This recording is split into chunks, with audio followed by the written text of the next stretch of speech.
సబ్జెక్ట్‌ని మనకు తెలియచేస్తారు రాధిక గారు. దీనికి ముందుగా రాధిక గారి గురించి పరిచయము.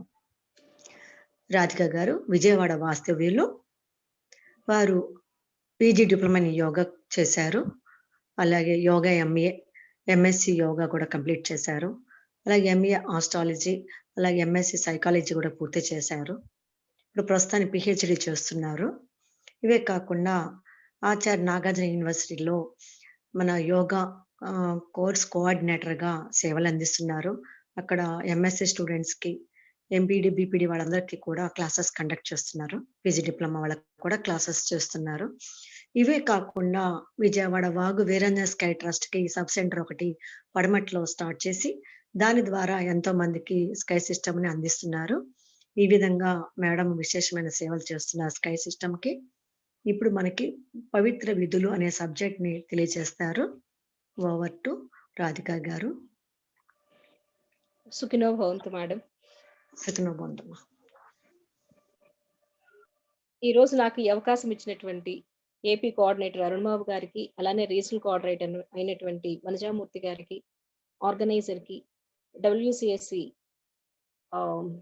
ప్రెసిడెంట్‌కి అందరికీ కూడా హృదయపూర్వకంగా ధన్యవాదాలు తెలియజేసుకుంటూ సుఖినో భవంతు చెప్తూ ఈరోజు మనకిచ్చిన టాపిక్‌లోకి ఎంటర్ అవుదాం. ఈరోజు మనం తెలుసుకోబోయేటటువంటి విషయం ఏమిటి అంటే పవిత్ర విధులు.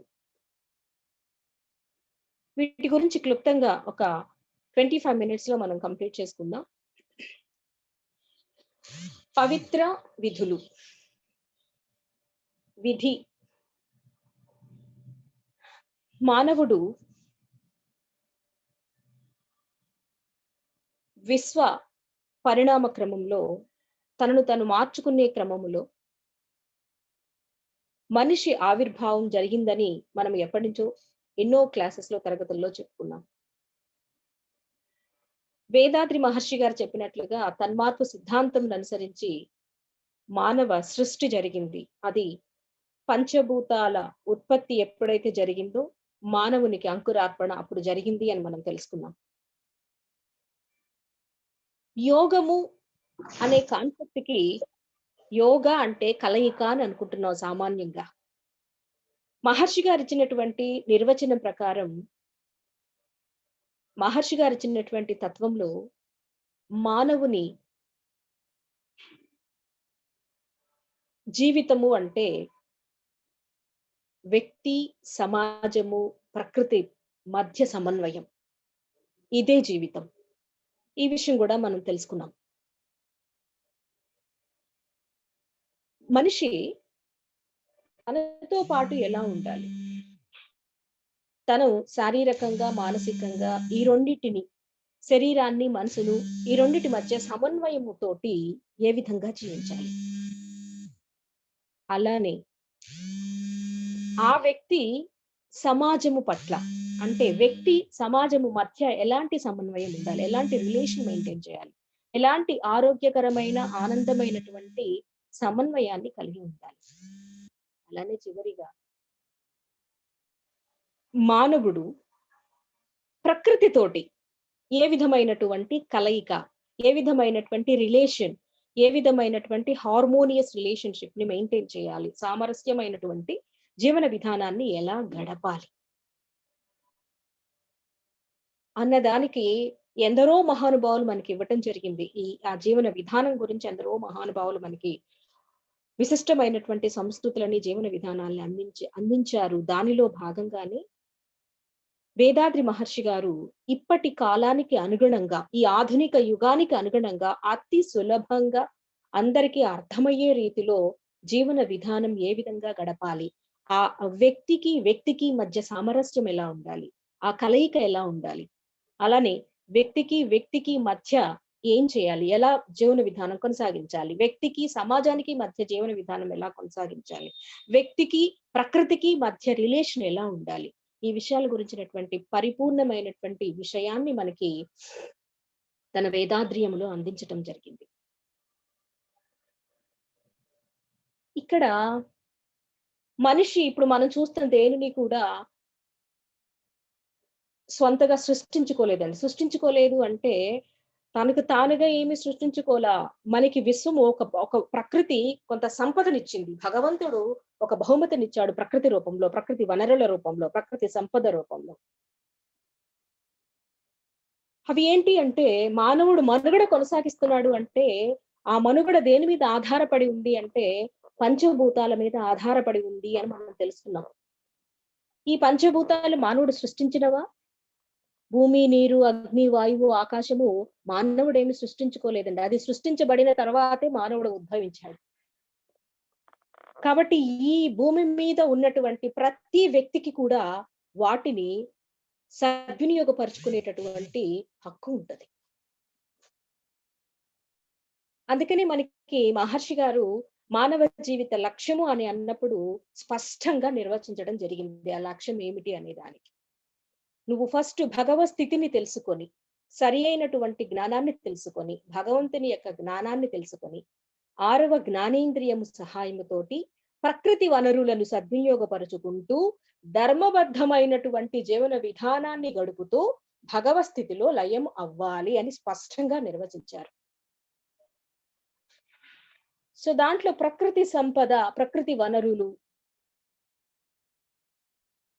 వీటన్నిటిని కూడా ప్రతి ఒక్క వ్యక్తి కూడా సద్వినియోగపరుచుకుంటూ సమానంగా అందిపుచ్చుకుంటూ ఆ ప్రకృతి వనరుల ద్వారా ఆరోగ్యాన్ని, ఆనందాన్ని, ఆయుష్ని పొందుతూ నువ్వు ఎటువంటి స్థితిని అనుభవిస్తున్నావో అదే స్థితిని సమాజం పట్ల కూడా వాళ్ళు కూడా అదే విధంగా ఉండాలని భావిస్తూ ఆ వనరులని నీకెంత వరకు కావాలో నువ్వు ఉపయోగించుకొని మిగిలిన వాటిని కూడా వాళ్ళకి సహకరిస్తూ వాళ్ళని తీసుకొని వాళ్ళు ఉపయోగించుకునే విధంగా సహకరిస్తూ ప్రకృతిని కాపాడుకుంటూ ప్రకృతికి అనుగుణంగా జీవిస్తూ అలాంటి ధర్మాలని పాటిస్తూ నీవు భగవత్ స్థితిని పొందుతూ పరిపూర్ణతను సాధించి భగవత్ స్థితిని పొందుతూ అనుభూతి చెందుతూ అనుభవిస్తూ చివరికి భగవంతుల్లో లయం అవ్వాలనేటటువంటి ఒక గొప్ప విశిష్టమైనటువంటి సంస్కృతిని ఇచ్చినటువంటిదే వేదాద్రియం.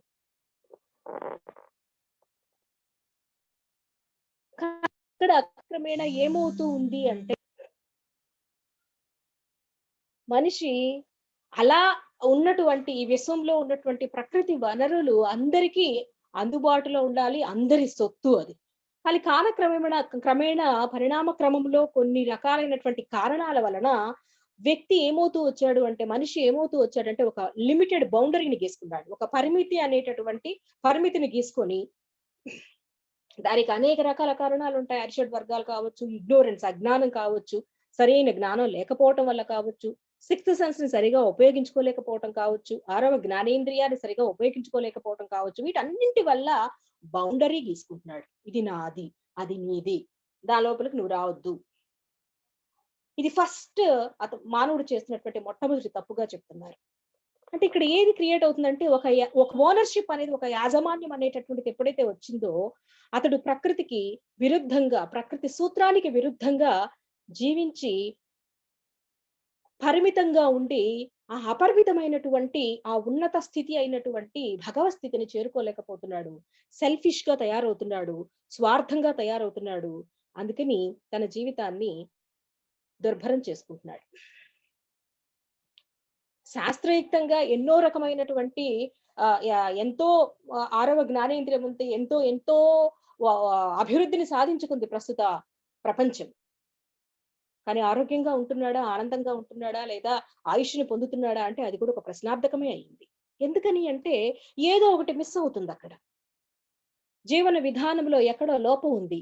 అదే ఇక్కడ ప్రాపంచిక భోగాలు కానీ, లిమిటెడ్నెస్, పరిమితి అనేటటువంటిది గీసుకోవటం కానీ, స్వార్థం కానీ, అరిషడ్ వర్గాల ప్రలోభం కానీ, భ్రమలు కానీ, ఇల్యూషన్స్ కానీ ఈ జీవన విధానాన్ని పక్కకు దోవకు తీసుకొచ్చినాయి, వికృతంగా మార్చివేసేసినాయి. ఇది ఒక్కరి సొత్తు కాదండి. ఈ ఈ విశ్వం మొత్తం ఒక్కరి సొత్తు కాదు. వీళ్ళంతా కూడా ఈ జాతి ఒక సపరేట్ జాతి అని కాకుండా ఇదంతా ప్రపంచానికి కింద ఒకటే జాతి, ఒకటే మతం అనేటటువంటి కాన్సెప్ట్ నుంచి దూరం అయిపోయి అంతా నాకే కావాలి, నా బౌండరీలోనే ఉండాలి అనేటటువంటి స్వార్థం పెరిగిపోయినప్పుడు అసలైనటువంటి జీవన విధానం అనేటటువంటిది మరుగుపడిపోతూ ఉంది. ఆ సందర్భంలోనే ఎందరో మహానుభావులు కొంత కల్చర్ ని, కొంత జీవన విధానాన్ని మరలా మరలా ప్రపంచానికి అందించేటటువంటి కంకణం కట్టుకొని, ఇది ప్రకృతే ఇటువంటి మహానుభావుల రూపంలో ఈ భూమి మీదకి వేదాద్రి మహర్షి గారి రూపంలోనో ఎందరో మహానుభావులు ఈ భూమి మీదకి వచ్చి వాళ్ళకి గొప్పదైనటువంటి కల్చర్ ని, ఈ జ్ఞానాన్ని తన అనుభవ రూపంలో వచ్చినటువంటిది మనకి వివరిస్తూ వచ్చారు.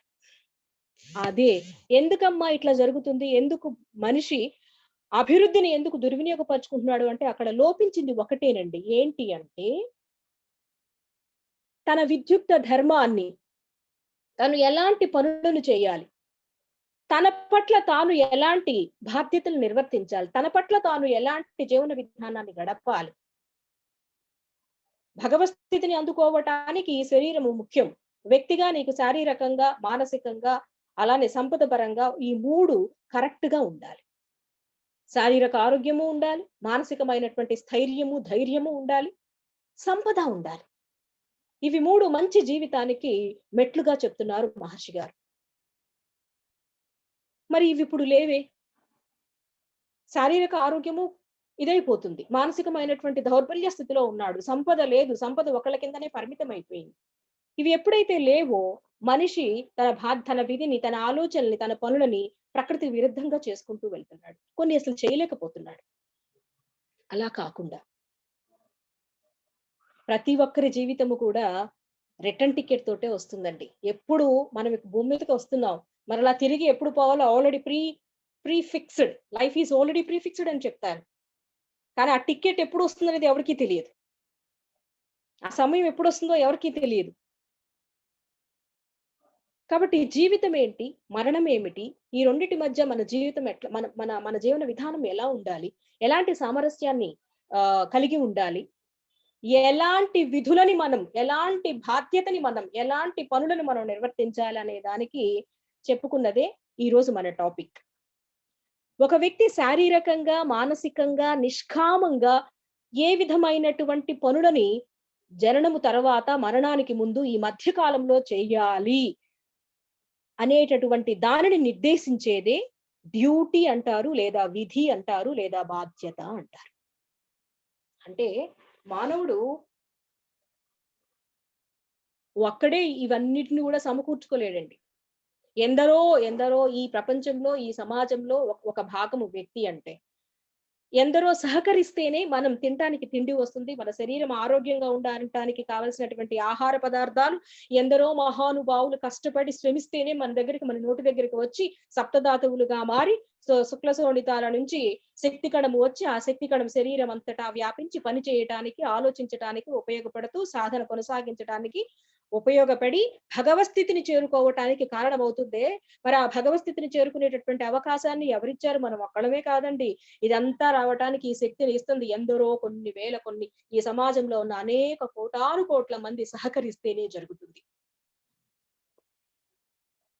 మరి వీరికందరికీ మనం రుణపడి ఉండలేదా? ఉన్నాం. ఆ రుణం, అందుకే అంటారండి డ్యూటీ. డ్యూ అంటే రుణం, టీ అంటే విడుదల చేసుకోవటం. దాన్ని తమిళంలో మనం కడమై అంటారు. కడన్ అంటే రుణం, మై అంటే విడుదల. ఎందరి నుంచో మనం పొందుతున్నాం, ఎన్నో అవసరాలని వాళ్ళ నుంచి మనం పొందుతున్నాం, ఎన్నో సేవలని వాళ్ళ నుంచి పొందుతున్నాం. కాబట్టి ఆ సేవల నుంచి మనల్ని, ఆ రుణాల నుంచి మనల్ని విడుదల చేసుకోవటానికి మనం అనుసరించవలసినటువంటి జీవన విధానం ఏమిటి, అది ఆ విధి ఏమిటి, ఆ బాధ్యత ఏమిటి, ఆ రైట్ లైఫ్ స్టైల్ ఏమిటి అని తెలుసుకోవటమే ఈ రోజు మనం తెలుసుకోబోయేటటువంటి పవిత్ర విధులు అనేటటువంటి కాన్సెప్ట్. కాబట్టి వచ్చేటప్పుడు ఏమి తీసుకురాలేదు, పోయేటప్పుడు ఏమీ తీసుకువెళ్ళం. కానీ కరెక్ట్ గా ఫస్ట్ మనిషి ఏం చెయ్యాలి, ఎలాంటి విధులను నిర్వర్తించాలి, ఎలాంటి బాధ్యతను స్వీకరించాలి అనేటటువంటి విషయాల గురించి మహర్షి గారు సమాజ శ్రేయస్సు అనేటటువంటి కాన్సెప్ట్ కింద మనకి సోషల్ 5 రెస్పాన్సిబిలిటీస్ అంటే పవిత్ర విధులు, 5 రకాలైనటువంటి బాధ్యతలు లేక విధులను గురించి మనకి స్పష్టంగా వివరించడం జరిగింది. ఎందుకంటే మనం మన జీవితంలో జననం తర్వాత, మరణానికి ముందు, ఈ మధ్య జరిగేటటువంటి జీవితంలో ఈ వీటితోటే మనకి హార్మోనియస్ రిలేషన్షిప్ అనేది, కమ్యూనికేషన్స్ అనేవి ఈ వీటితోటే కలిగి ఉంటాం మనం. అవేంటి? వాటితోటి మనం ఎలా జీవించాలి, ఎలాంటి విధులను నిర్వర్తించాలి, ఎలాంటి పనులు చేయాలి, ఎలాంటి బాధ్యతను నిర్వర్తించి మన జీవితాన్ని భగవత్ స్థితిలో కలుపుకోవాలన్నందుకు గాను ఆయన స్పష్టంగా 5 రకాలైనటువంటి పవిత్రమైనటువంటి విధులను గురించి వివరించడం జరిగింది. ఆ పవిత్ర అనేటటువంటి పదం ఎట్లా వచ్చింది అంటే, త్రికరణ శుద్ధి ఉండాలి, దేనిని అంటకూడదు, ఏవి దానికి అంటించుకోకూడదు. ఆ విధులను ఎట్లా నిర్వర్తించాలి, మనోవాకాయ కర్మల ద్వారా సత్యవంతంగా, ప్రకృతి అనుగుణంగా, ప్రకృతిబద్ధంగా, డివైన్ ప్రిన్సిపల్ కి అనుగుణంగా నువ్వు స్వచ్ఛంగా ఆ విధులని తూచా తప్పకుండా పాటించాలట. అందుకనే వాటిని పవిత్రమైనటువంటి విధులు. మన భగవంతునికి ఎంత పవిత్ర భావముతోటి పూజ చేసుకుంటామండి, మన సంకల్పం నెరవేరటానికి. ఎందుకు అంటే మన కర్మలు తొలగించుకోవడానికి అంత పవిత్ర భావంతో తీసుకుంటున్నాం. భగవంతునికి ఎంత ఎంత మానసికమైనటువంటి అర్పణతోటి మనం ఆ ప్రసాదం తయారు చేస్తున్నాము. ఆ ప్రసాదం తయారు చేయటంలో ఉన్నటువంటి ఆ యొక్క భావం ఎలాగైతే పవిత్రంగా ఉంటుందో అంత పవిత్రంగా తన విధులను కూడా నిర్వర్తించాలట. ఎందుకంటే మనకి వేదాధ్యం చెప్పింది, every person or every matter and everything is divine. కాబట్టి అటువంటి పవిత్రముగా మన విధులను, మన డ్యూటీస్ ని ఎలా నిర్వర్తించాలి, అసలు ఆ డ్యూటీస్ ఏంటి, ఎన్ని రకాలుగా ఉంటాయి అనే విషయంలోకి మనం వెళ్ళినప్పుడు మహర్షి గారు 5 రకాలైనటువంటి విధుల గురించి చెప్పడం జరిగింది. దాంట్లో ఒక వ్యక్తిగా మన విధులేంటి, ముందు సమాజం పట్ల మనం ఎట్లా ప్రవర్తించాలి, మన కుటుంబం పట్ల మనం ఎట్లా ప్రవర్తించాలి, లేదా ఇంకొకళ్ళ పట్ల, వేరే అదర్స్ పట్ల మనం ఎట్లా ప్రవర్తించాలని ఆలోచించటానికి ముందు నువ్వు ఎట్లా అసలు నేను ఎట్లా ఉండాలి, అసలు నేను ఎవరు, నేను ఎలా ఉండటం తర్వాత సంగతి, అసలు నేను ఎవరు, నా శరీరం ఏంటి, నా మనసు ఏంటి, ఎందుకు నాకు నా జీవన విధానం ఇట్లా ఉంది, నేను నా బాధ్యతలు నిర్వర్తించాలి అంటే ఏమైనా కావచ్చు అవి, ఆ బాధ్యతలు నిర్వర్తించాలంటే నేను ఇట్లా ఉండాలి, నేను ఎటువంటి జీవన విధానాన్ని గడపాలి అనేటటువంటి ఆలోచన ఒక వ్యక్తికి. అంటే yoga is not an outward direction అండి. బయట వ్యక్తుల గురించి ఆలోచించడం కాదండి జీవితం అంటే. తన గురించి తాను ఆలోచించుకోవాలి.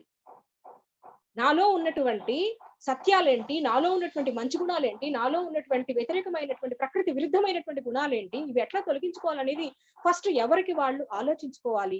ఎవరి స్థితి ఎలా ఉండాలో ఆలోచించుకోవాలి.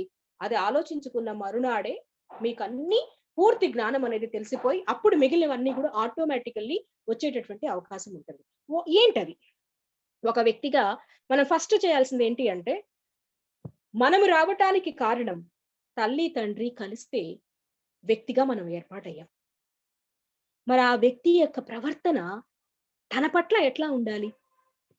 ఇందాక మనం చెప్పుకున్నాం, శారీరక ఆరోగ్యము, మానసిక ధైర్యము, మనోదృఢత్వము ఉండాలి అని.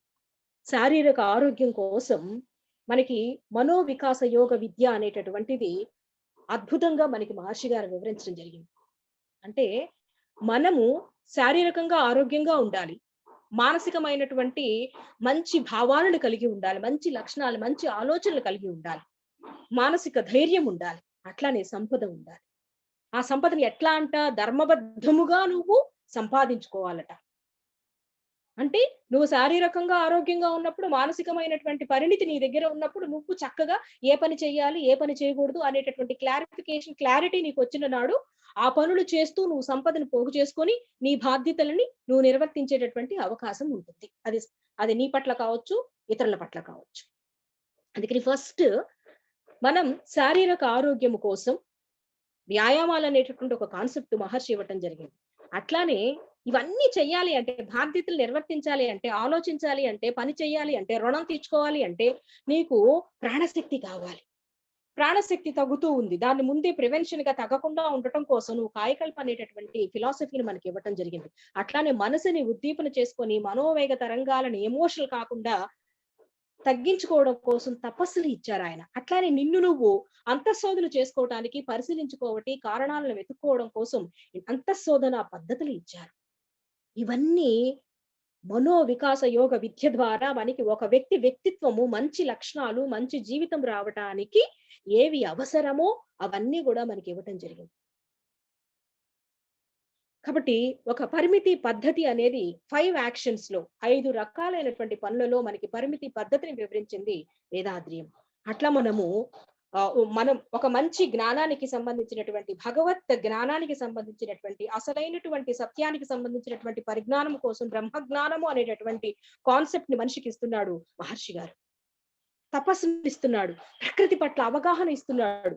మీరు కావాలంటే చూడండి, సోషల్ వెల్ఫేర్ లో ప్రకృతి వనరులను ఏ విధంగా కాపాడుకోవాలనేటటువంటి విశ్లేషణాత్మకమైన వివరణ మహర్షి గారు ఇస్తారు.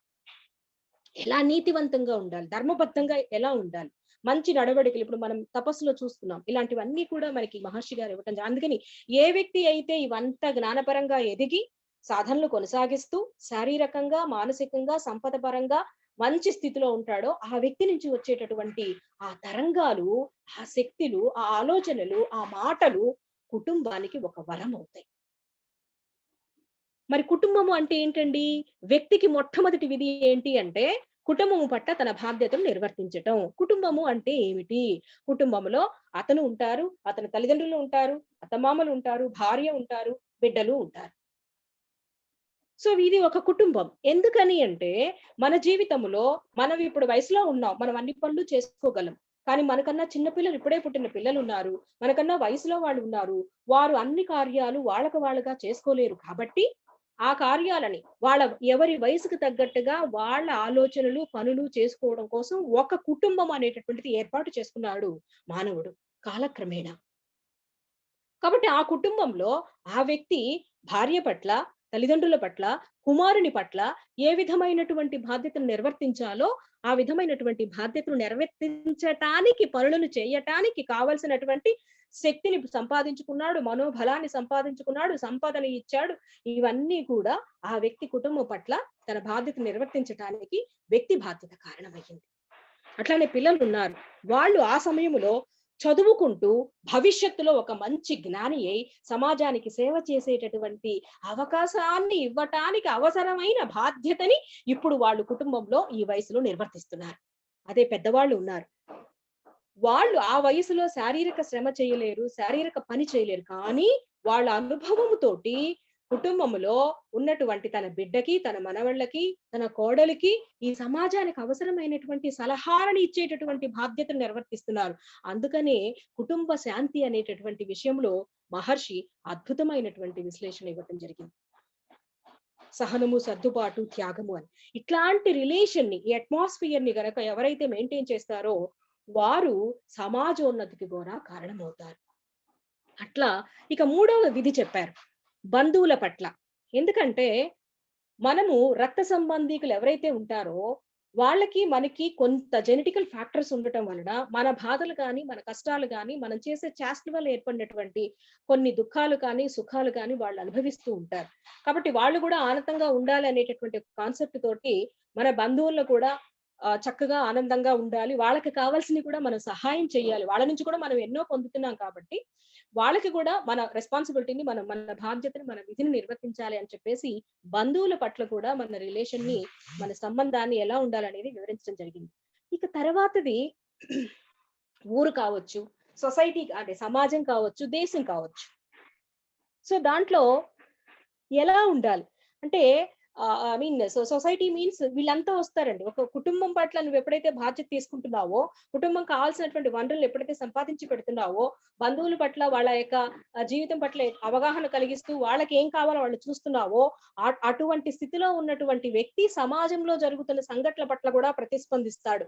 అరే ఈ సమాజం కదా నాకు ఎన్నో వనరులు ఇస్తుంది, కాబట్టి ఈ సమాజానికి నా వంతు సహాయము, నాకు అవసరమైనవి నా దగ్గర అట్టి పెట్టుకొని ఈ సమాజం కోసం ఏం కావాలో అది మాత్రము ఇచ్చేసి వాళ్ళ ఆనందానికి, ఆరోగ్యానికి నేను కారణం కావాలి, వాళ్ళ రుణాన్ని నేను తీర్చుకోవాలనే భావనతోటి వాళ్ళకి ఏం కావాలో అవి అందిస్తూ ఉంటారు. అది ఊరి పట్ల, సమాజం పట్ల ఉన్నటువంటి. అందుకని ఒక వ్యక్తి ఎప్పుడైతే శాంతిగా ఉంటాడో, ప్రశాంతంగా ఉంటాడో, ఆరోగ్యంగా ఉంటాడో ఆ వ్యక్తి కుటుంబం పట్ల, కుటుంబం యొక్క ఆరోగ్యానికి, ఆనందానికి కారణమవుతాడు. బంధువుల ఆనందానికి కారణమవుతారు. అదే వేవ్ లెంత్ సొసైటీ పట్ల కూడా అతను ఆదర్శవంతమైన జీవన విధానం అందించడానికి ఒక ఆదర్శమైనటువంటి వ్యక్తిగా మారతాడు. అందుకోసం సమాజం పట్ల ఎట్లా ఉండాలనే విషయంలో కూడా మహర్షి చాలా విషయాలని మనకి అందించడం జరిగింది. సో అటువంటి మంచి సమాజం కోసం మంచి పాలకులు, ఎటువంటి పాలకులు ఉండాలి, మంచి గుడ్ గవర్నెన్స్. అందుకని ఆ యొక్క మంచి ప్రభుత్వంలో సొసైటీకి, సమాజానికి ఏం కావాలి? తినటానికి తిండి కావాలి, ఆర్థికంగా కావాలి, మంచి విద్యను అందించాలి. సో ఇలా రెస్పాన్సిబిలిటీస్ ని, బాధ్యతలని డివైడ్ చేసుకుంటూ ఎలా ఈ ఈ ఈ మంచి సమాజం కోసం ఈ యొక్క లక్ష్యాన్ని, జీవన లక్ష్యాన్ని తీర్చుకోవడం కోసం ఎలాంటి వ్యవస్థ ఉండాలి అనేటటువంటిది కూడా మహర్షి గారు మనకి ఇవ్వటం జరిగింది. సో అట్లా సమాజం పట్ల ఎప్పుడైతే ఈ ఒక వ్యక్తి తనకు తానుగా బాధ్యత నిర్వర్తిస్తూ, కుటుంబం పట్ల బాధ్యత నిర్వర్తిస్తూ, బంధువుల పట్ల బాధ్యత నిర్వర్తిస్తూ, తదనుగుణంగానే సమాజం పట్ల బాధ్యత నిర్వర్తిస్తూ, ఇక తర్వాత హైయెస్ట్ కాన్సెప్ట్ ఏంటి అంటే ప్రపంచ శాంతి. అంటే ఒక వ్యక్తి, మహర్షి గారు ఉన్నారండి, ఆయన శాంతి శాంతి శాంతి అని అన్నారు. ఎంతమంది అండి, ఇప్పుడు ఎన్ని రాష్ట్రాల్లో ఎందరో వ్యక్తులు ఆ శాంతి కోసం నిరంతరంగా ఇక్కడ కూర్చొని, ఇందాక మనం చేసాం శాంతి మెడిటేషన్. ప్రపంచానికి గల నాయకులందరూ బాగుండాలి, అందరూ సుఖంగా ఉండాలని కోరుకుంటున్నాం. మరి ఆ ఒక్క వ్యక్తి యొక్క సంకల్పం ప్రపంచ శాంతికి కారణమైంది. సో అలాంటి కాన్షియస్ మనలో ఎప్పుడు పెరుగుతుందంటే, వ్యక్తిగా మనం సరి అయినటువంటి విద్యను అభ్యసించినప్పుడు, సరి అయినటువంటి జ్ఞానాన్ని సరి అయిన సమయంలో తెలుసుకున్నప్పుడు, అప్పుడు సమాజంలో జరిగే సంఘటనల పట్ల ఆ ప్రేమ, ఆ కరుణ, నీ కుటుంబం పట్ల నువ్వు ఎట్లాంటి ప్రేమని, ఆప్యాయతని కనపరిచావో, అలాంటి ప్రేమ, ఆప్యాయత, లవ్ అండ్ కంపాషన్, సేవ అనేటటువంటి దాంట్లో మహర్షి గారు చెప్తూ ఉంటారు. మదర్ తెరీసా, మహాత్మా గాంధీ దేనికోసమండి? ఇదంతా నా కుటుంబం అనుకున్నారు. సమాజం మొత్తం నా కుటుంబం అనుకున్నారు. సమాజం యొక్క ఎల్లలను కూడా దాటి విశ్వవ్యాపితమై, ప్రపంచవ్యాపితమై, ప్రపంచం మొత్తం కూడా ఇలాంటి శాంతినే ఉండాలి. ప్రపంచంలో ఎప్పుడు కూడా దానికోసం, దీనికోసం యుద్ధాలు ఉండకూడదు. శాంతి ఉండాలి. దీనికోసం ఏం కావాలి? ఏం చెయ్యాలి? దానికి ఒక వ్యవస్థను ఏర్పాటు చేసుకునే దేశాలన్నీ కలిసి, అదే ఐక్యరాజ్య సమితి. ఐక్యరాజ్య సమితిలో సభ్యత్వం అందరికీ ఉండాలని ప్రపంచ ఐక్యరాజ్య సమితిలో ప్రపంచ శాంతి గురించి కూడా మహర్షి గారు మాట్లాడటం జరిగింది. ఒకే ఒక వ్యక్తి, ఆ వ్యక్తి యొక్క వ్యక్తిగతమైనటువంటి శాంతి ప్రపంచ శాంతికి కోరుకోవటానికి సంకల్పమై ఇంతమందిని ప్రేరేపించింది. కాబట్టి ఎంతో శాస్త్రీయ జ్ఞానం పెరిగిపోతూ ఉందండి. కానీ ఆ శాస్త్రీయ జ్ఞానము మానవోన్నతికి ఉపయోగించుకొని ప్రకృతి సంపదని పాడు చేసుకోకుండా, ఇప్పుడు వైరస్లు వస్తున్నాయి, ఇవొస్తున్నాయి, ఏంటి కారణం? ఇన్నర్ లెవెల్లో ఆలోచిస్తే మనిషి బయట ప్రపంచాన్ని గురించి కాదు, లోపల ప్రపంచం గురించి ఆలోచించడం మర్చిపోయాడు. If you know your self, if you know your mind, నీ మనసును నువ్వు తెలుసుకుంటే ఎదుటి వ్యక్తి మనసు గురించి మాట్లాడే అర్హత ఉంటుందట. అందుకని ఫస్ట్ నీ బాధ్యత ఏంటి? నీ విధి ఏంటి? నువ్వు శారీరకంగా, మానసికంగా, ఆరోగ్యంగా ఎప్పుడైతే ఉంటావో, అక్కడి నుంచి వచ్చేటటువంటి మనోవేగ తరంగాలు నీ కుటుంబాన్ని ఆరోగ్యవంతంగా, ఆనందంగా చేస్తాయి. ఆ కుటుంబం ఆ ఊరికి ఒక ఆదర్శప్రాయమై, ఆ కుటుంబం యొక్క వేవ్ లెంగ్త్, ఆ కుటుంబం యొక్క మనోవేగ తరంగాలు ఆ ఊరిని మార్చేస్తాయి. ఆ ఊరిని మంచిగా చేస్తాయి. ఆ ఊరు ఒక ఆదర్శమై, సమాజానికి ఒక ఆదర్శమై, అదే ఒక మార్గదర్శకం అవుతుంది. అదే ప్రపంచ శాంతికి కారణమవుతుందండి. సో అటువంటి స్త్రీల ఔన్నత్యం గురించి, మంచి నడవడికల గురించి, వీటన్నిటి గురించి కూడా యుద్ధాలు రాకుండా ఉండటానికి మనం ఏం చేయాలి? ఈ సమాజోద్ధరణ కోసం మంచి ప్రభుత్వాన్ని ఎలా ఇవ్వాలి మనం? సో ఈ విషయాలన్నిటినీ కూడా మహర్షి గారు మనకి స్పష్టంగా ఇవ్వటం జరిగిందండి. కాబట్టి ఎప్పుడైతే మనం మనలో ఆ భగవత్ స్థితిని, సరి అయినటువంటి 6వ జ్ఞానేంద్రియం అనేది బహుమతిగా ఇచ్చాడు మనకి భగవంతుడు, ఆ డివైన్. దాన్ని ఉపయోగించుకొని కనుక మనం సరి అయినటువంటి జ్ఞానాన్ని, భగవత్ లక్షణాల యొక్క ఔన్నత్యాన్ని కనుక తెలుసుకోగలిగితే, ఆ లక్షణాలు ఎలా డెవలప్ చేసుకోవాలో దాన్ని అనుభవించినటువంటి మహర్షి లాంటి వాళ్ళు ఇచ్చినటువంటి జీవన విధానాన్ని గనక మనం సమగ్రంగా తెలుసుకోగలిగితే, అప్పుడు మనం ప్రకృతి వనరుల్ని సద్వినియోగపరుచుకుంటూ, ప్రకృతికి అనుగుణమైనటువంటి ధర్మబద్ధమైనటువంటి నియమాలను పాటిస్తూ, పవిత్ర భావంతో నీ విధులను వయసుకు తగ్గట్టుగా, పాత్రకు తగ్గట్టుగా బాధ్యతలు నిర్వర్తిస్తూ, నీ కుటుంబం, ఈ సమాజం మొత్తం, ఈ ప్రపంచం మొత్తం నీ కుటుంబముగా వ్యవహరిస్తూ, నా కుటుంబం పట్ల ఎటువంటి లవ్ అండ్ కంపాషన్, ప్రేమ, కరుణ చూపావో అటువంటి స్థితిని ప్రపంచం పట్ల కూడా చూపిస్తూ ఉన్ననాడు భగవంతుడు ఎక్కడో లేడండి. భగవంతుడు రూపములో ఈ ప్రపంచానికి సాక్షాత్కరింప చేస్తాడు, నీ పేరులో, నీ వ్యక్తి రూపంలో. కాబట్టి నీలో ఉన్నటువంటి ఆ భగవత్ స్థితిని నువ్వు బయటికి తీసుకోవాలి అంటే నీ పట్ల నీ బాధ్యత ఏమిటి? నీ కుటుంబం పట్ల నీ బాధ్యత ఏమిటి? నీ బంధువుల పట్ల నీ బాధ్యత ఏమిటి? ఈ సమాజము పట్ల నీ బాధ్యత ఏమిటి? ఈ ప్రపంచము పట్ల నీ బాధ్యత ఏమిటి అనేది అటువంటి విజ్ఞానాన్ని తెలుసుకొని మొట్టమొదట దానికి ఏం చేయాలో దాన్ని నువ్వు నీ యొక్క వయసుకు తగ్గట్టుగా ఆలోచింప చేసుకుంటూ దానిని అనుసరిస్తూ ఉన్న నాడు నువ్వే ఈ ప్రపంచ శాంతికి నీ యొక్క మన యొక్క వ్యక్తిగత శాంతి, వ్యక్తిగత బాధ్యత నిర్వహణే, అటువంటి బాధ్యత స్వీకరించిన వ్యక్తి యొక్క జీవన విధానమే ప్రపంచ శాంతికి కారణమవుతుందని, వ్యక్తిగత శాంతి ప్రపంచ శాంతికి కారణమవుతుందనేటటువంటి దానితోటి భగవాన్ జ్ఞానపిత వేదాద్రి మహర్షి గారు మనకు అద్భుతమైనటువంటి ఫిలాసఫీని అందించారండి. సో అటువంటి ఫిలాసఫీలోకి మనము వచ్చి మన బాధ్యతలు నిర్వర్తిస్తూ ప్రపంచానికి ఒక ఆదర్శమూర్తులమై చనిపోయేంత వరకు అటువంటి జ్ఞానాన్ని మననం చేసుకుంటూ ఆ సంకల్పాన్ని పెట్టుకోవాలి. మనం ఎట్టి పరిస్థితుల్లో ఎప్పుడూ కూడా మంచి లక్షణాలనే మన నోటి ద్వారా, మన నాలుక ద్వారా, మన ఆలోచనల ద్వారా, మన పనుల ద్వారా చేసుకుంటూ ఎవరిని నొప్పించకుండా వాళ్ళ ఆరోగ్యాన్ని, ఆనందానికి మనము కారణమవుతూ ఆ ప్రేరణ మనమే అయి ఉండాలని, అటువంటి సంకల్పానికి ఆ మహర్షి గారి ద్వారా డివైన్ ప్రేరణ కల్పించాలని మనసా వాచా కర్మణ కోరుకుంటూ మనం ఒక్కొక్కరం వ్యక్తిగత శాంతితోటి ప్రపంచ శాంతికి కారణమయ్యేటటువంటి సంకల్పానికి తోడుగా నీడగా ఉంటారని, ఇటువంటి అవకాశాన్ని నాకు ఆ భగవంతుడు ఈ రూపేణ ఈ పదాలను మీకు ఇవ్వటానికి కారణమైనటువంటి ఆ భగవంతునికి సదా ధన్యవాదాలు తెలియజేసుకుంటూ ఈ అవకాశం ఇచ్చినటువంటి అరుణబాబు గారికి, వంజామూర్తి గారికి, ఆర్గనైజర్స్ కి, అట్లానే విన్న మీ అందరికీ, ఇటువంటి సంస్థను ఇంత బాగా అభివృద్ధి చేస్తున్నటువంటి వరల్డ్ కమ్యూనిటీ సర్వీస్ సెంటర్ వారికి హృదయపూర్వకంగా ధన్యవాదాలు తెలియజేసుకుంటూ సుఖినో భవంతు, సుఖినో భవంతు, సుఖినో భవంతు. సిక్కినో భవంతు రాధికా గారు, ధన్యవాదములమ్మా.